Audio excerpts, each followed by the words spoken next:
कहानी है एक छोटे से गांव की, जहां एक होशियार लड़का राजत अपने सपनों की खोज में था।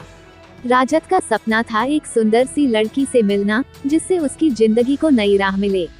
और एक दिन उसका सपना हकीकत बन गया। एक मेले में राजत ने एक अनौपचारिक दृष्टि से वह लड़की देखी, जिसका नाम सीमा था। सीमा की मुस्कान ने राजत का दिल बहुत अच्छे से छू लिया। राजत ने धीरे धीरे सीमा के पास बढ़ते हुए कहा, क्या तुम मेरी साथ एक कप चाय पियोगी? सीमा ने हंसते हुए हाँ कह दी, और इससे राजत की जिंदगी में एक नया अध्याय शुरू हुआ। दोनों की मुलाकातों में उनकी बातचीत बहुत ही मिठास भरी थी। राजत ने सीमा से अपने सपनों और उम्मीदों के बारे में शेयर किया, और सीमा ने भी अपनी कहानी सुनाई।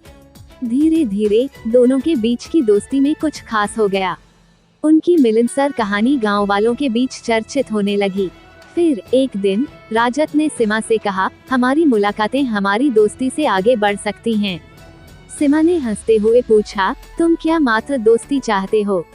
राजत ने दिल से कहा, मैं तुमसे प्यार करता हूँ सीमा। सीमा की आंखों में चमक आई और उसने कहा, मुझे भी तुमसे प्यार है राजत। इस प्यार भरे इश्क कहानी में राजत और सीमा ने एक दूसरे के साथ अपनी जिंदगी का हर पल साझा करने का निर्णय किया। दोनों ने साथ मिलकर अपनी सपनों को हकीकत में बदला। लेकिन जैसे ही वे अपनी सफलता की ऊंचाइयों पर पहुंचे, एक बड़ी मुश्किल आई। सीमा को एक बीमारी हुई और डॉक्टरों ने कहा कि इसका इलाज महंगा है।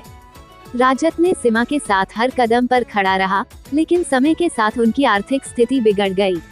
वह सीमा को ठीक कराने के लिए कई जगहों से पैसे जुटाने का प्रयास करता रहा, लेकिन असफल रहा। सीमा ने राजत से कहा, तुम्हें मेरी चिंता करने की जरूरत नहीं है राजत। लेकिन राजत ने उससे कहा, तुम मेरी जिंदगी का हिस्सा हो और मैं तुम्हें खोना नहीं चाहता। राजत ने अपनी आखिरी कोशिश में एक रहस्यमय सजगता से एक राजा से मदद मांगी। राजा ने राजत की ईमानदारी को देखकर उसकी मदद करने का निर्णय किया। राजा ने राजत को एक औरत से मिलाया, जिसने सीमा को ठीक किया। सीमा ने अचानक ठीक होकर राजत के सामने आई और हंसते हुए बोली, तुमने मुझे खोने नहीं दिया राजत। इस आश्चर्यजनक घटना के बाद राजत और सीमा ने अपने प्यार को मजबूती से महसूस किया, और इस परीक्षण के बाद उनकी जिंदगी में एक नया उजाला आया। इस प्यार भरे किस्से से हमें ये सीखने को मिलता है कि प्यार में हार नहीं माननी चाहिए, बल्कि संघर्ष करना चाहिए। जीवन की मुश्किल समयों में भी अगर हमारा साथी हमारे साथ हो, तो हम किसी भी समस्या को पार कर सकते हैं। इस प्यार और संघर्ष से भरी कहानी के साथ हमारी कहानी यहाँ समाप्त होती है।